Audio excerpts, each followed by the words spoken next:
याद आए हमारी तो मत रोना, हम छोड़ चले गाजीपुर की महफिल को।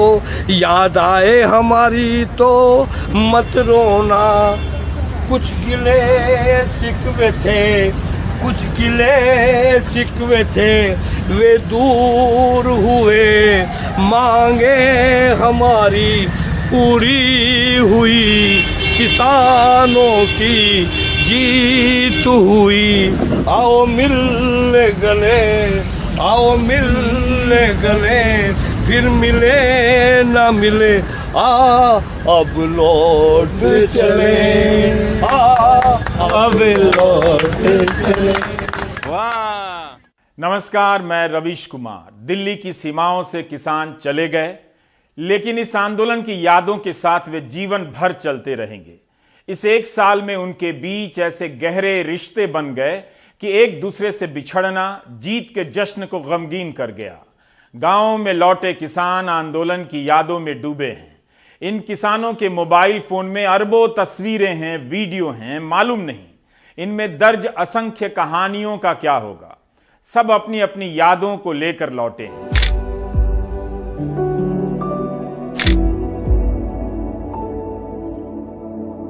मीडिया और संपूर्ण गोदी मीडिया में इस आंदोलन को लेकर कुछ कहानियां बार बार दोहराई जाती रही, जिनसे लगता है कि किसान आंदोलन देखा और जाना जा चुका है। इसके बाद भी बेशुमार कहानियां ऐसी हैं जो अनकही और अनजानी हैं।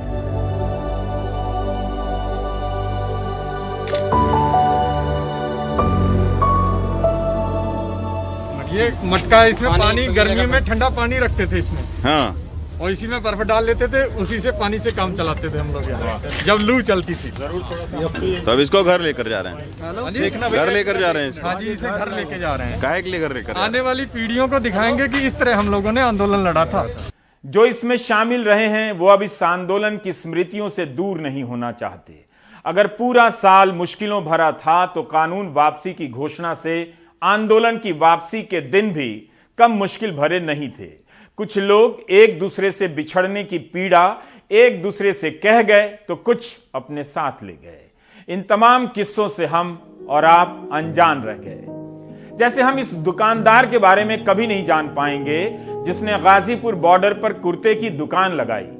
इस दुकान में किसान आंदोलन के बैज बिक रहे थे और बैडमिंटन का रैकेट भी। किसी ने बताया गाजीपुर बॉर्डर पर कबड्डी भी खेली जाती रही, जिसके लिए मैदान बनाया गया था। यह मेडिकल कैंप है जो अब खाली हो चुका है। यहां डॉक्टरों की टीम सेवाएं दिया करती थी और जब वे नहीं होते थे तो एमबीबीएस की डिग्री के बिना भी एक डॉक्टर सर्दी बुखार की दवा दे दिया करते थे। इस ई रिक्शे को आता देख मुझे लगा कि टेंट हाउस वाला बोरिया बिस्तर उठाकर जा रहा है, लेकिन इन्होंने बताया कि होम्योपैथी की क्लिनिक चल रही थी, अब समेट कर जा रहे हैं। चाय लंगर का यह बोर्ड देखकर अंदर गया तो सबसे पहले बहुत से गमले दिखाई दिए जिन्हें करीने से सजाकर रखा गया था। जत्थेदार कश्मीर सिंह भूरी वाले के इस लंगर में चाय, पकौड़े, बर्फियां और रसगुल्ले मिला करते थे। बाबा ने पूरे आंदोलन के दौरान लोगों को चाय पिलाई और मिठाई खिलाई।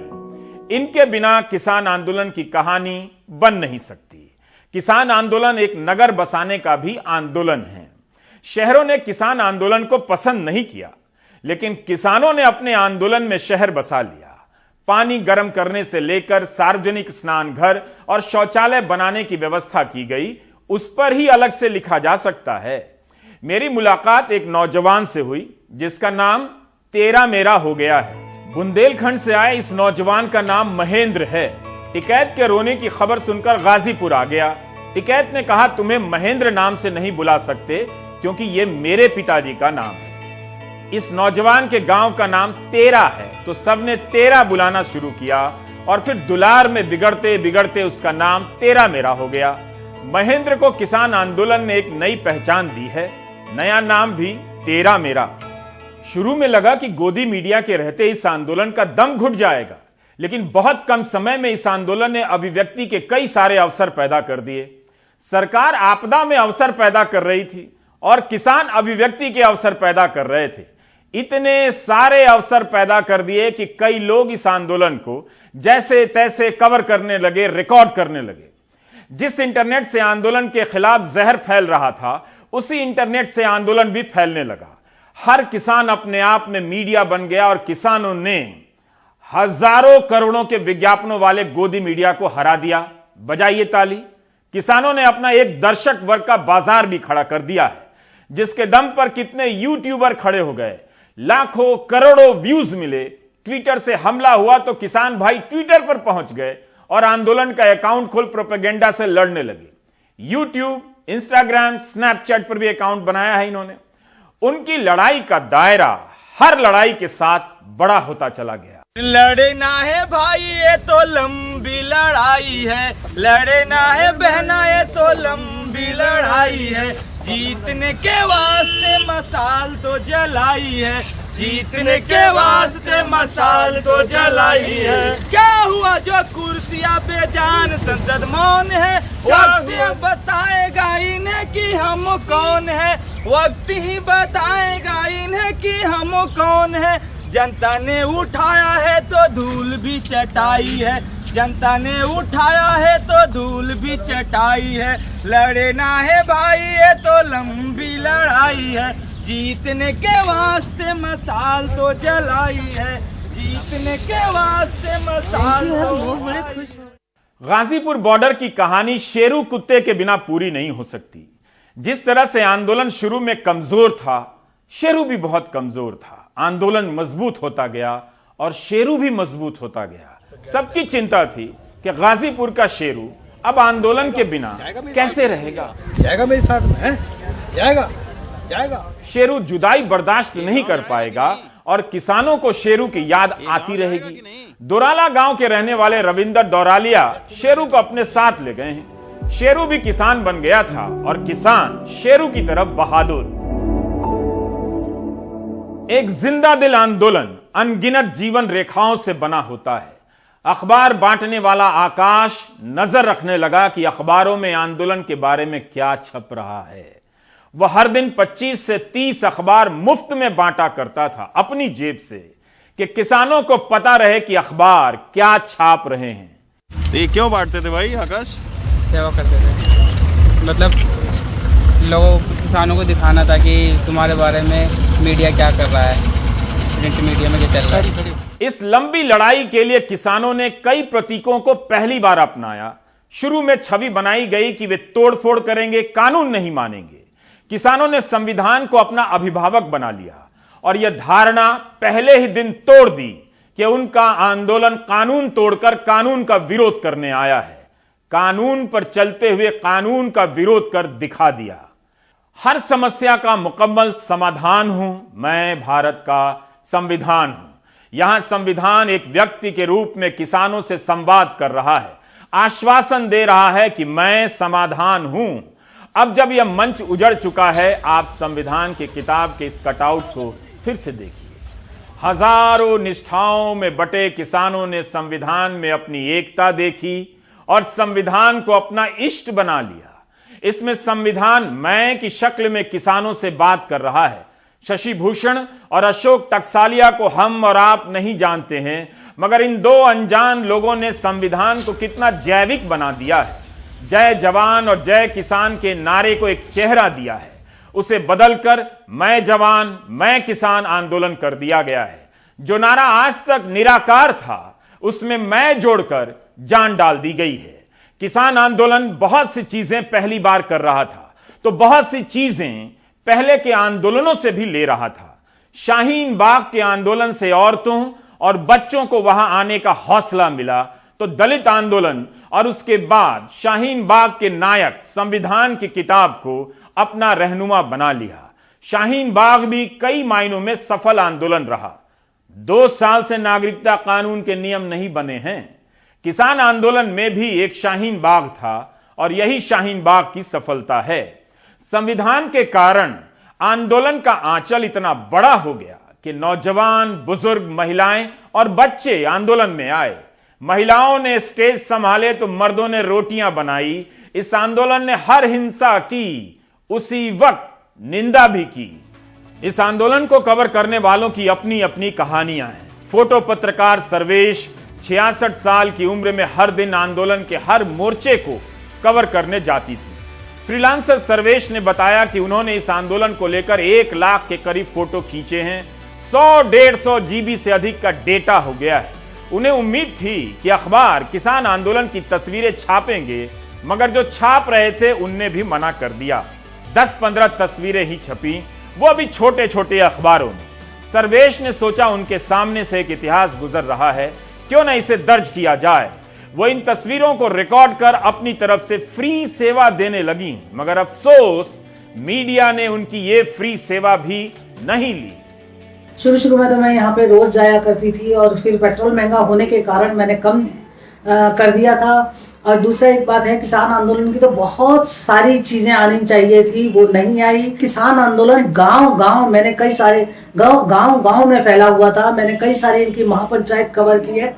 और महापंचायत में जब मैं लोगों से बात करती थी तो गांव तक ये पहुंचा है। मैं जब इनके महापंचायतों में गई हूँ, लोगों से जब बातचीत की है, मीडिया में बिल्कुल नहीं आया है। मीडिया में इससे कहीं ज्यादा अच्छा होना चाहिए था, आना चाहिए था, वो नहीं आया है।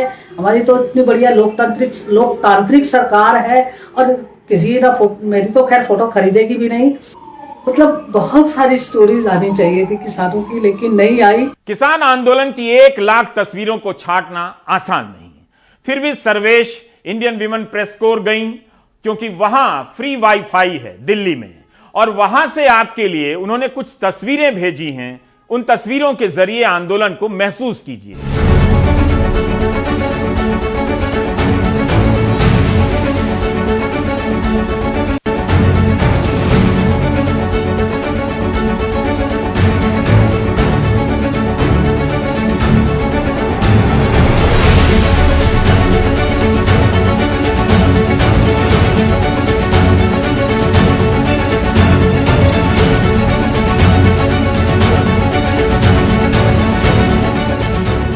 सर्वेश से मुलाकात गाजीपुर बॉर्डर पर हो गई।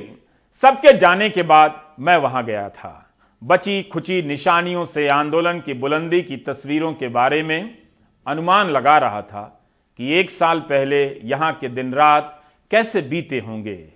कुछ किसान साथियों ने मुझे यह कमरा दिखाया। इस कमरे में भारतीय किसान यूनियन के नेता महेंद्र सिंह टिकैत की जोत रखी हुई थी। अंदाजा मिलता है कि किसानों ने साल भर तक आशा और निराशा के बीच किन किन चीजों के सहारे खुद को संभाला होगा।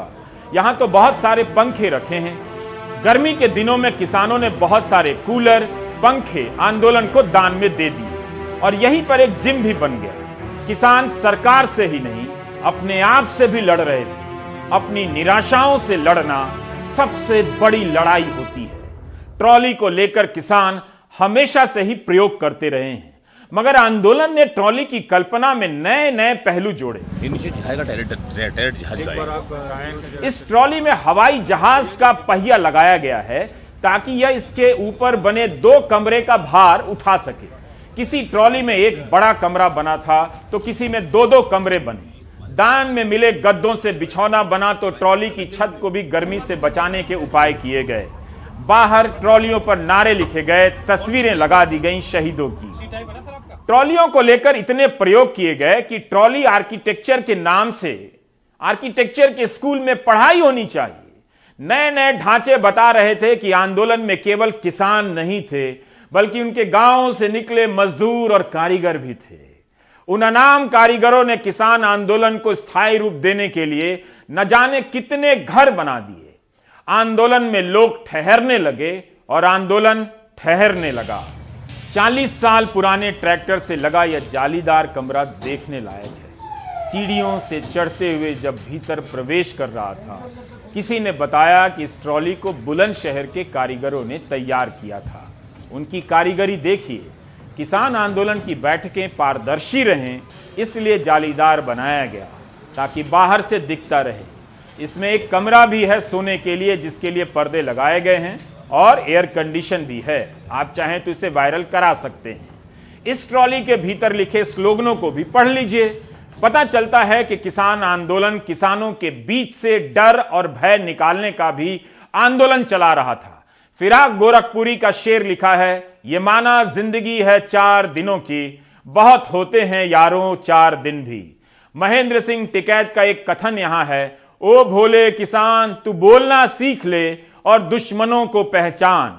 हार और डर को लेकर एपीजे अब्दुल कलाम की बातें लिखी हैं। महात्मा गांधी का एक कथन लिखा है, डर शरीर का रोग नहीं है, यह आत्मा का रास्ता है। इसी के साथ जवाहरलाल नेहरू का भी कथन है, महान कार्य और छोटी सोच के लोग साथ साथ नहीं चल सकते। क्या आपको पता था कि किसान आंदोलन में नेहरू भी थे? नहीं ना। जालीदार ट्रॉली के बाहर ज्योतिबा फूले से लेकर डॉक्टर अंबेडकर की तस्वीरें भी लगाई गई थीं। ऐसा लगता है जालीदार ट्रॉली का यह कमरा किसानों के लिए डर मुक्ति का अभ्यास केंद्र बन गया था। पवित्र कौर प्रीत 20-21 साल की हैं। उनके पिता टिकरी बॉर्डर की आयोजन समिति के वरिष्ठ नेताओं में से एक हैं। पवित्र कौर का बचपन बाकी बच्चों से अलग है। पिता गुरनाम सिंह विक्की तरह तरह के आंदोलनों में हिस्सा लेते रहते हैं और कई बार जेलों में रहते हैं। इस आंदोलन में साल भर यहां रहे और उनकी बेटी पवित्र भी यहां रही। जीत की खुशी के वक्त पवित्र किसानों को ट्रॉफियां बांट रही थी। बस इस वीडियो को सुन लीजिए, लंबे समय तक आप याद रखेंगे।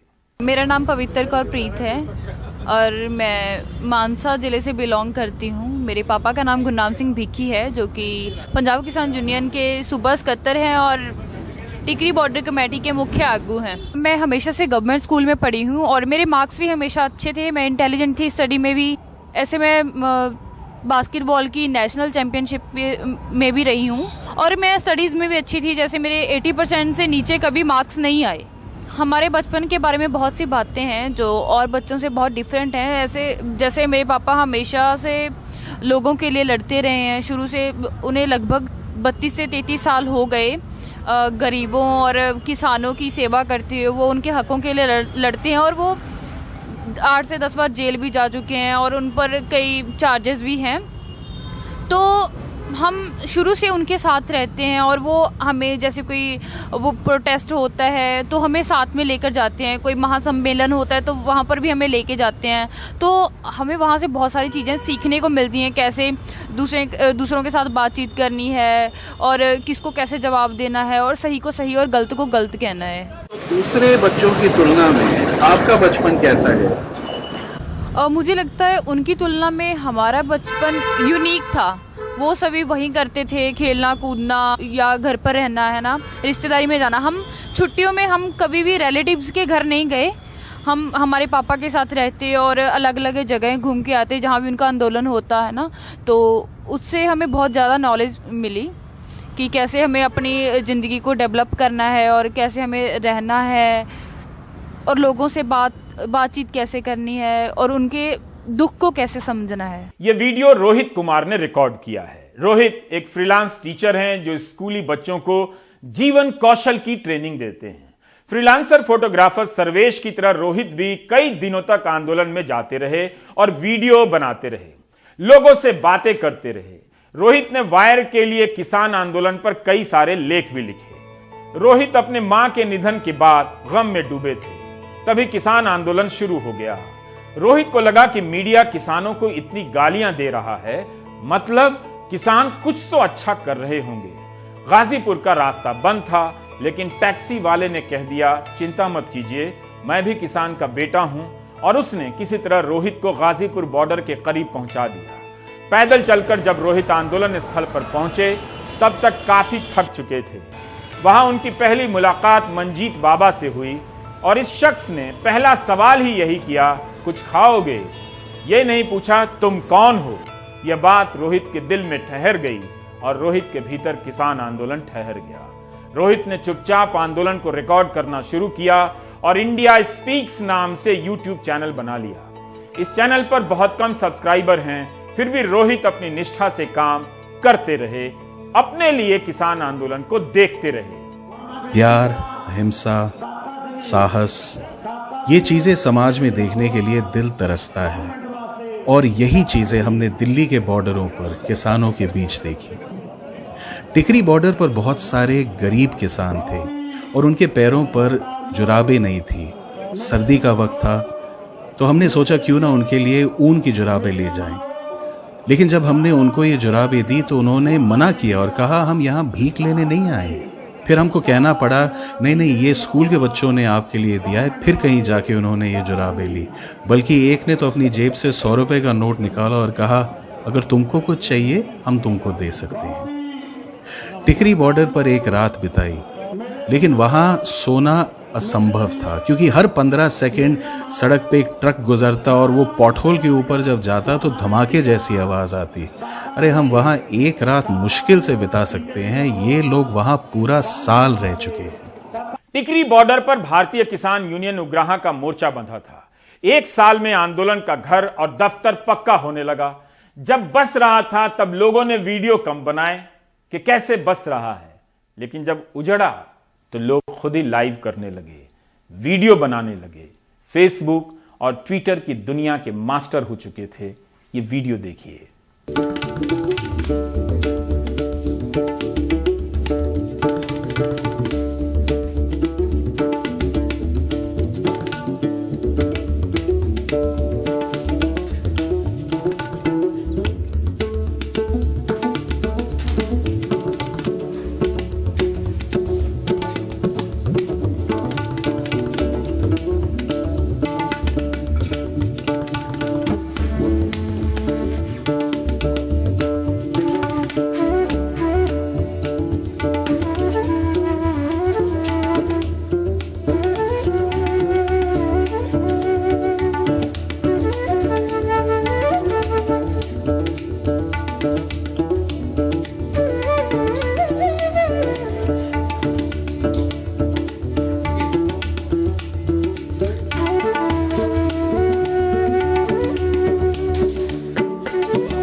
यह आंदोलन केवल Shahjahanpur, Palwal border, Ghazipur border, Singhu border, Tikri border पर नहीं था, अनेक जगहों पर था। कई टोल नाकों पर किसान आंदोलन चल रहा था। आज यहां पर रिबन काटा जा रहा है किसानों द्वारा। राष्ट्रीय राजमार्ग का यह टोल प्लाजा 350 दिनों के बाद चालू हुआ है। बस्ताड़ा टोल प्लाजा बंद रहने से सरकार को 300 करोड़ का नुकसान हुआ है। इसका लाभ मिडिल क्लास को भी मिला। उन्हें कई दिनों तक टोल टैक्स नहीं देना पड़ा। यहां से हर दिन 30 से 35 हजार छोटे बड़े वाहन और 8 से 10 हजार बड़े और भारी वाहन गुजरते हैं। अब सभी को टोल देना पड़ेगा। इस आंदोलन के बुजुर्ग इसकी जान थे। बुजुर्गों ने इस आंदोलन को अपने अनुभवों का संरक्षण दिया। 99 साल के हैं, हमने 99 साल का बुजुर्ग कभी अपने जीवन में नहीं देखा, तो मैं आपका गाजीपुर बॉर्डर पर मेरी मुलाकात राज सिंह से हुई। हमारे सहयोगी रवीश रंजन राज सिंह के कई किस्से सुनाया करते थे। इस 1 जनवरी को राज सिंह 100 साल के होने वाले हैं। हैप्पी बर्थडे बोलिए इन्हें। मुरादनगर के जलालाबाद गांव के राज सिंह के एक इशारे पर 40-50 ट्रैक्टरों से भरे किसान गाजीपुर पहुंच गए थे। राज सिंह जहां बैठ जाते थे वहीं अड्डा बन जाता था। इस उम्र में राज सिंह ने मुझसे भी कहा, सरकार कुछ करेगी तो मुझे बताना, मैं ट्रैक्टर लेकर आ जाऊंगा। लोकतंत्र के इस प्रहरी को मेरा सलाम, आपकी तरफ से प्रणाम। ये 3 कानून दिए, इसने भाई वापस ले लिया, हमें मिला क्या? ये जो हमारे 5 पंच चुन कर दिए, जो निर्णय करेंगे ये करेंगे, हम तो उठ कर जा रहे हैं। फिर कोई ऐसी बात होगी फिर दोबारा आ जाएंगे। किसान आंदोलन कभी भी पूरा कवर नहीं हो सकता है। आंदोलन समाप्त होने के बाद भी समाप्त नहीं हो पा रहा है। मुकेश सिंह सेंगर ने आज रिपोर्ट फाइल की है कि सिंघू बॉर्डर पर रास्ता इसलिए पूरी तरह नहीं खुल सका है क्योंकि सरकार ने किसानों को रोकने के लिए जो मोटी दीवारें खड़ी की थी, बैरिकेड बनाए थे, कंटेनर लगाए थे, उन सब को हटाने में, तोड़ने में वक्त लग रहा है। किसानों के साथ बहुत से किस्से चले जाएंगे। गाजीपुर बॉर्डर पर कचरे का पहाड़ है, उसकी बदबू के बीच किसान कैसे दिन और रात गुजारते होंगे। एक किसान ने कहा कि शुरू में बदबू बर्दाश्त नहीं हुई, बाद में आदत हो गई। अब घर लौटकर घर के सामने कचरे का पहाड़ बनाना पड़ेगा, तभी नींद आएगी। ऐसी मुश्किल लड़ाई के बाद अगर इस देश का किसान अपनी गाड़ियों को फूलों से सजाकर वापस जा रहा है तो वह उसका हकदार है। उसने सरकार और गोदी मीडिया के बिछाए हर कांटे के बदले फूल ही तो उगाए। आत्मसम्मान और आत्मविश्वास की फसलें लगा दी जिसे हुकूमत काट नहीं पाई। इस आंदोलन में शामिल किसी भी किसान से टकरा जाइए, आपके सामने एक उपन्यास खुल जाएगा।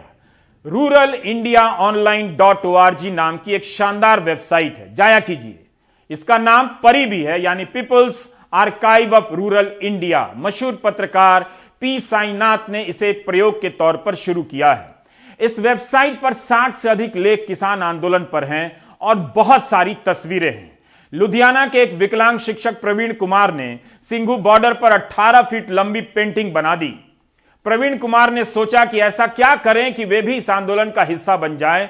उन्होंने ये शानदार पेंटिंग बनाई, किसान आंदोलन की स्मृतियों को आकार दे दिया। परी की वेबसाइट ऐसी अनगिनत कहानियों के साथ याद दिलाती रहेगी कि किसान भारत की जान हैं। इनसे कितने वादे किए गए, धोखा मिला, लेकिन किसानों ने खुद से एक वादा किया, पूरा किया। कानून वापस हो गया। भारत का किसान बहुत धार्मिक है, धर्म के बिना वो जी नहीं सकता, लेकिन किसान इस भारत को बता गए हैं कि भारत का एक और धर्म है, नागरिक धर्म। कुछ गिले शिकवे थे, कुछ गिले शिकवे थे, वे दूर हुए, मांगे हमारी पूरी हुई, किसानों की जीत हुई। आओ मिलने गले, आओ मिलने गले, फिर मिले ना मिले, अब लौट चले, अब लौट चले। वाह।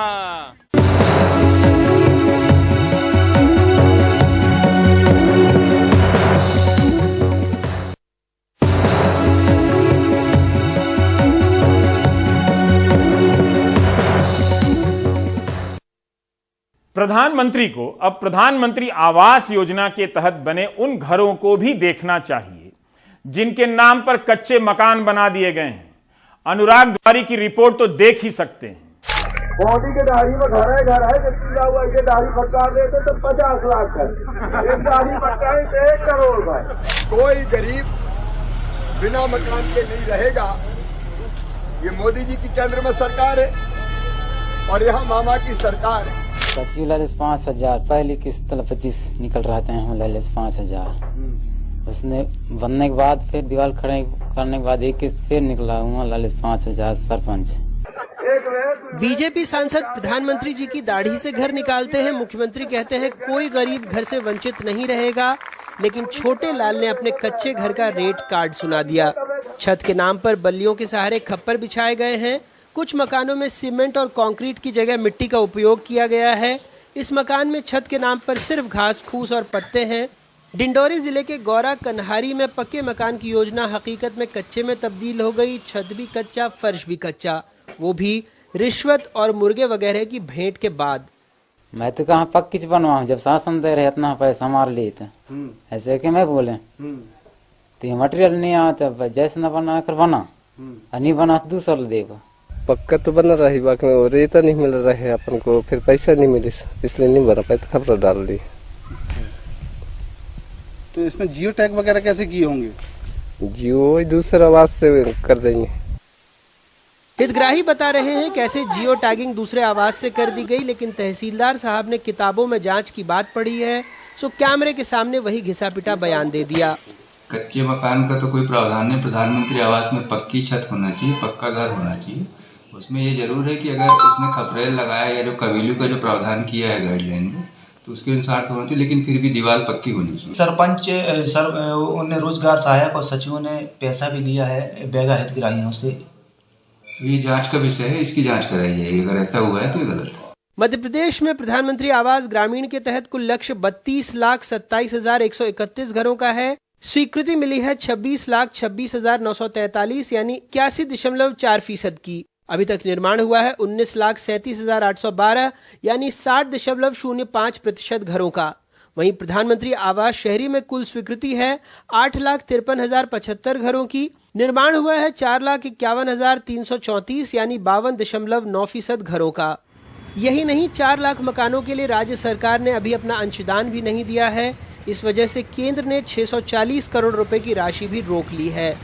शहर में आप नाक भौं सिकोड़ते होंगे कि गरीबों के लिए रोटी, कपड़ा, मकान, शिक्षा, स्वास्थ्य टाइप सारी चीज़ें फ्री फ्री फ्री तो हैं, फिर ये रोते क्यों हैं? लेकिन दरअसल छले ये जा रहे हैं, अछूते आप भी नहीं हैं, क्योंकि आपके टैक्स के पक्के पैसों से ही ये कच्चा और घटिया निर्माण हो रहा है। नेताजी तो बस माला पहनकर आगे बढ़ जाते हैं। डिंडोरी से डेविड और भोपाल से कैमरा पर्सन रिजवान खान के साथ अनुराग द्वारी, NDTV इंडिया।